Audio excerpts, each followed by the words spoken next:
આજે તારીખ 15 માર્ચના રોજ તળાજા નગરપાલિકાના વોટર વર્કર્સ ખાતે લાખો રૂપિયાના મશીનરીવાળા વાહનોનું લીલી ઝંડી આપીને લોકાર્પણ કરવામાં આવ્યું હતું।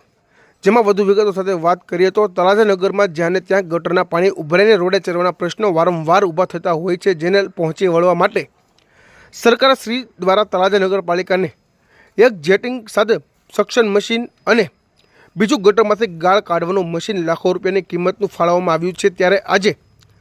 તળાજાના ધારાસભ્ય શ્રી ગૌતમભાઈ ચૌહાણ દ્વારા વાહનને શ્રીફળ વધારીને આ વાહનોને નગરના લોકોની સેવા માટે લીલી ઝંડી આપીને લોકાર્પણ કર્યું હતું। જેમાં આ પ્રસંગે તળાજા નગરપાલિકાના પ્રમુખ શ્રી હેતલબેન રાઠોડ, તળાજા નગરપાલિકા ઉપપ્રમુખ ધર્મેન્દ્રસિંહ વાળા ડી તેમજ તળાજા શહેર ભાજપ પ્રમુખ આઈ.કે. વાળા, વિરોધ પક્ષના નેતા ઇરશાદભાઈ વાડીવાળા તેમજ નગરસેવક ફિરોજભાઈ દસાડિયા, નગરસેવક મહેન્દ્રસિંહ સરવૈયા, રમેશભાઈ ભાલિયા, હરેશભાઈ મેર, મહામંત્રી હિંમતભાઈ ડાભી, જીતેન્દ્રસિંહ રાણા, નગરસેવક વાયજી વાળા, ભૃગુરાજસિંહ વાળા, પુષ્પરાજસિંહ, રાજદીપસિંહ ઝાલા, ભૂમિ ટ્રાવેલર્સ સહિતના જોડાયા હતા અને પેંડા ખવડાવીને મોં મીઠા કરાવ્યા હતા।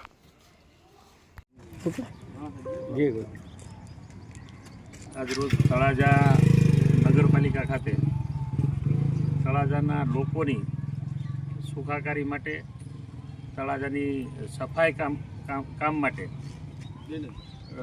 ડ્રેનેજના જે કાંઈ મશીનો એ જેટિંગ મશીન અને બીજું એ પણ સફાઈના ગટરમાંથી ગાળ કાઢવા માટેના મશીન એ સરકારશ્રીએ 78 લાખના ખર્ચે તળાજા નગરપાલિકાને એ સુપરત કરેલા છે। એને આજે લોકોને સમર્પિત કરતા એનું લોકાર્પણ કરવા માટે અમે તળાજા નગરપાલિકાના પ્રમુખ, નગરપાલિકાના સદસ્યો, નગરપાલિકાના વિરોધ પક્ષના નેતા, નગર